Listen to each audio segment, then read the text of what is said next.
Assalamualaikum warahmatullahi wabarakatuh. Kembali lagi dengan saya Iqbal Dwi Prayoga dari Program Studi Teknologi Rekayasa Pembangkit Energi dengan NIM 240934705200. Video kali ini masih berkaitan erat dengan video-video saya sebelumnya, yaitu tentang materi probabilitas dan statistika yang diampu oleh Bapak Singgi Dwi Prasetyo. Video ini bertujuan untuk memenuhi mata kuliah tersebut dan menambah wawasan dan pemahaman saya tentang materi yang telah disampaikan oleh Bapak Singgi. Jadi di pertemuan kali ini kita akan membahas uji hipotesis statistik. Tapi kali ini ada yang beda. Aku nggak akan menjelaskan apa itu uji hipotesis statistik, tapi kita langsung mencerna dalam bentuk sebuah soal, gitu ya teman-teman. Jadi untuk soal kali ini kalian bisa menulis jawaban kalian di kolom komentar. Langsung kita diskusi secara langsung juga. Apa ada yang salah, nanti kita sama-sama membenarkan di kolom komentar ya teman-teman. Baik, untuk soalnya itu sendiri seperti ini teman-teman. Sebuah lembaga penelitian mengklaim bahwa rata-rata durasi peserta dalam menyelesaikan satu modul pelatihan adalah 8 jam. Seorang evaluator di independen mengambil sampel acak dari 36 peserta pelatihan dan menemukan bahwa rata waktu penyelesaian modul adalah 7,6 jam dengan standar deviasi 1,2 jam. Lakukan uji hipotesis terhadap klaim lembaga tersebut pada tingkat signifikasi 5% dan hitung rentan keyakinan 95% untuk rata-rata populasi. Ini soalnya dalam bentuk ABC-an. Jadi untuk A, soal yang pertama itu tentukan hipotesis 0 dan hipotesis alternatif atau H0 dan H1 yang sesuai untuk menguji klaim lembaga pelatihan tersebut. Dan yang B, gunakan uji Z untuk menentukan apakah H0 ditolak. Kita akan gunakan alfa sama dengan 0,05. Jadi untuk jawabannya kalian bisa tulis di kolom komentar. Nanti akan kita bahas bersama-sama. Untuk itu saya akan beri waktu untuk kalian menulis di kolom komentar.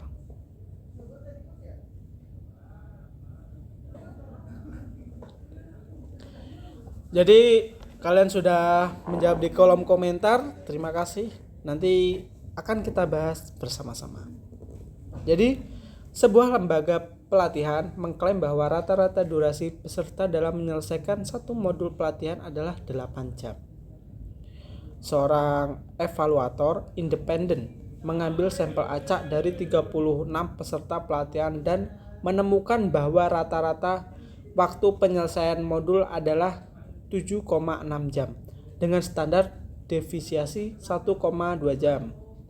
Lakukan uji hipotesis terhadap klaim lembaga tersebut pada tingkat signifikasi 5%. Untuk soal yang A, tentukan hipotesis 0 H0 dan hipotesis alternatif H1 yang sesuai untuk menguji klaim lembaga pelatihan.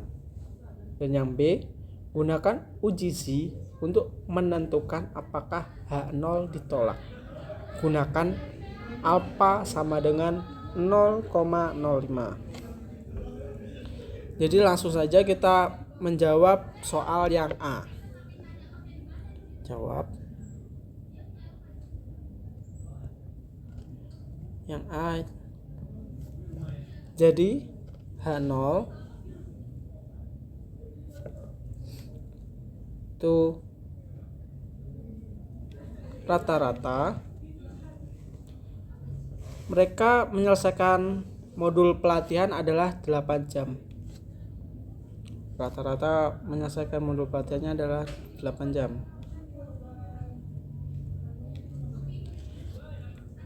Dan H1-nya adalah rata-rata mereka tidak mengerjakan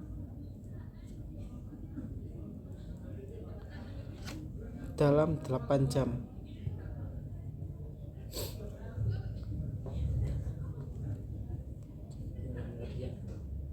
Jadi tidak kerja dalam 8 jam seperti itu ya teman-teman. Jadi untuk jawaban yang A sudah didapat. Kita lanjut menjawab soal yang B. Untuk teman-teman apabila ada koreksi dan kesalahan bisa tulis di kolom komentar ya teman-teman. Kita akan menggunakan UGC di soal kali ini. Itu diketahui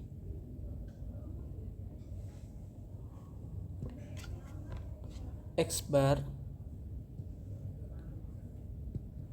rata-rata mereka mengerjakan soal adalah 7,6 jam. Didapat dari sini. Menyelesaikan modul. Maaf. Lalu mu0 adalah 8. Ini dapat dari 8 jam per hari.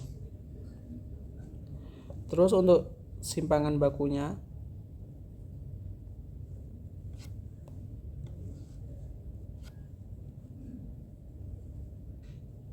baku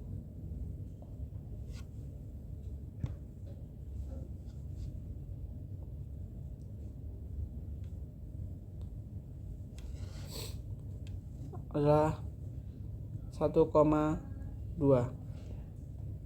didapat dari standar deviasi ini 1,2 jam. Dan untuk jumlah sampelnya atau N itu sebanyak 36 siswa ya, 36 peserta untuk jumlah N nya. Langsung aja jawab.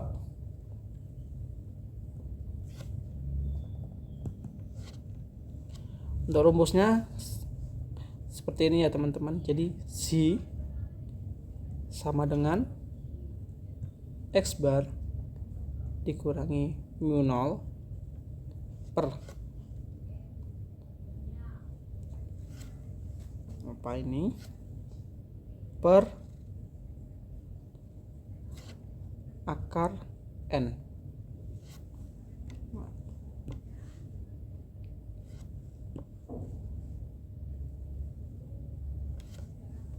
Kita akar pangkat N. Setelah diketahui rumusnya, kita langsung masukkan variabel yang sudah diketahui tadi.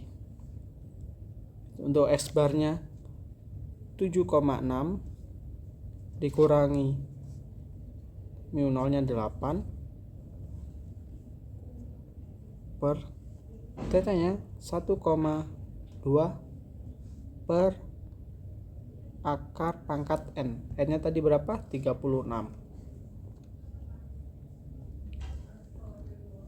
Nah, teman-teman kalian bisa menggunakan kalkulator untuk mempersingkat waktu perhitungan kalian agar hasilnya lebih cepat dan maksimal juga.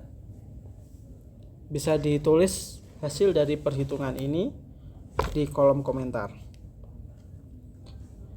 Langsung saja kita menulis untuk hasil dari 7,6 dikurangi 8 itu adalah minus 0,4. per 1,2 dibagi akar dari 36.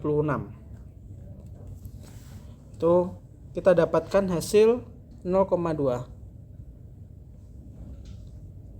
Nah, setelah ini kita dapat hasil dari UGC itu adalah minus 2 teman-teman. Jadi hasilnya itu minus 2.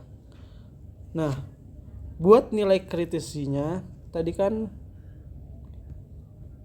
nilai kritis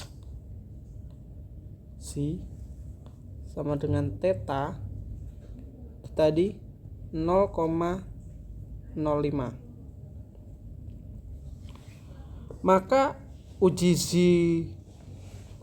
2 yaitu plus minus 1,96 untuk UGC-nya. Nah, karena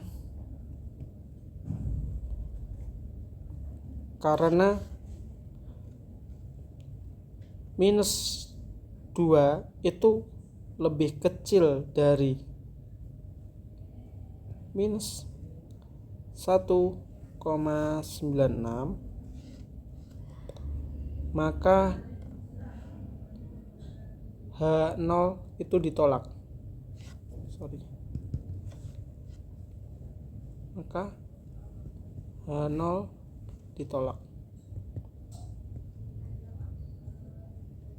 Jadi untuk jawaban yang B itu H0-nya ditolak ya teman-teman.